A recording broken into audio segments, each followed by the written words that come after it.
School কলেজের শিক্ষার্থীদের পরীক্ষা পদ্ধতির পাশাপাশি জাতীয় শিক্ষাক্রমেও বড় ধরনের পরিবর্তন আনতে চলেছে সরকার। নতুন সিদ্ধান্ত অনুযায়ী দশম শ্রেণীর আগে শিক্ষার্থীদের কোনো পাবলিক পরীক্ষায় বসতে হবে না। এছাড়া তৃতীয় শ্রেণী পর্যন্ত শিক্ষার্থীদের কোনো পরীক্ষাও নেওয়া হবে না। প্রাথমিক ও মাধ্যমিক পর্যায়ে তৈরি এমন শিক্ষাক্রমের রূপরেখায় সম্মতি দিয়েছেন প্রধানমন্ত্রী শেখ হাসিনা। সোমবার 13 সেপ্টেম্বর প্রধানমন্ত্রীর অনুমোদনের পরপর সচিবালয় নিজ দপ্তরে সংশ্লিষ্ট কর্মকর্তাদের সঙ্গে নিয়ে সংবাদ ব্রিফিংয়ের আয়োজন করেন শিক্ষামন্ত্রী ডাক্তার দীপু মনি। নতুন শিক্ষাক্রমের উদ্দেশ্য তুলে ধরতে গিয়ে বলেন, পুরো শিক্ষাক্রমই হবে শিক্ষাকেন্দ্রিক এবং আনন্দময়।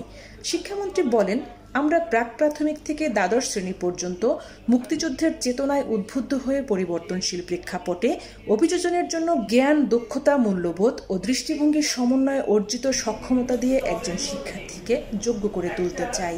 শিক্ষাক্রমের রূপরেখায় প্রাক প্রাথমিক থেকে দ্বাদশ পর্যন্ত আমরা মুক্তিযুদ্ধের চেতনায় উদ্বুদ্ধ হয়ে পরিবর্তনশীল প্রেক্ষাপটে অভিযোজনের জন্য জ্ঞান, দক্ষতা, মূল্যবোধ এবং দৃষ্টিভঙ্গির সমন্বয়ে যে অর্জিত সক্ষমতা তাকে আমরা যোগ্যতা বলছি। এবং সেই যোগ্যতার এই যে চারটা দিকের কথা বললাম, জ্ঞান, দক্ষতা, মূল্যবোধ, দৃষ্টিভঙ্গি, এইগুলো যেন সঠিকভাবে গড়ে ওঠে সেটার জন্য আমরা চেষ্টা করছি। এবং সেই জাতীয় শিক্ষাক্রমের আমাদের মূল ভিত্তি হবে স্বাধীন বাংলাদেশের সংবিধানের রাষ্ট্রীয় 4 মূলনীতি।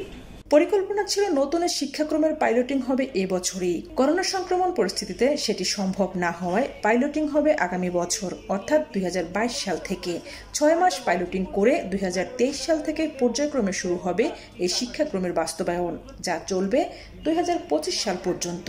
গত বছর মার্চ মাস থেকে করোনার কারণে আমি প্রথমে যেটি আপনাদের কাছে ব্যাখ্যা করেছি যে অনেক একটা প্রতিকূল পরিস্থিতির মধ্যে আমাদেরকে কাজ করতে হয়েছে এবং সে কারণে আমাদের পক্ষে না হলে এই রূপরেখাটি আমরা হয়তো গত ডিসেম্বরে বা তারও আগে আমরা প্রণয়ন শেষ করে আমরা পাইলটিং এ চলে যেতে পারতাম, কিন্তু সেই সুযোগটি আর আমরা পাইনি।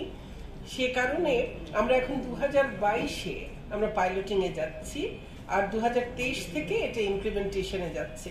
2023-এ ইমপ্লিমেন্টেশনে যাবে, প্রাথমিকে যাবে প্রথম ও দ্বিতীয় শ্রেণী, মাধ্যমিকে যাবে ষষ্ঠ ও সপ্তম শ্রেণী, আর 24 সালে তৃতীয় চতুর্থ শ্রেণী, আর ওইদিকে অষ্টম নবম শ্রেণী, 2025 সালে গিয়ে পঞ্চম শ্রেণী এবং দশম শ্রেণী।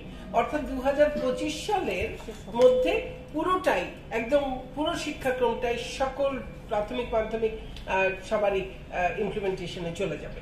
শিক্ষামন্ত্রী আরও জানান, বর্তমানে নবম শ্রেণী থেকেই শিক্ষার্থীদের বিজ্ঞান, মানবিক ও বাণিজ্য বিভাগ বেছে নেওয়ার কথা থাকলেও নতুন নীতিমালায় মাধ্যমিক পর্যায় পর্যন্ত শিক্ষার্থীদের কোনো বিভাজন থাকছে না।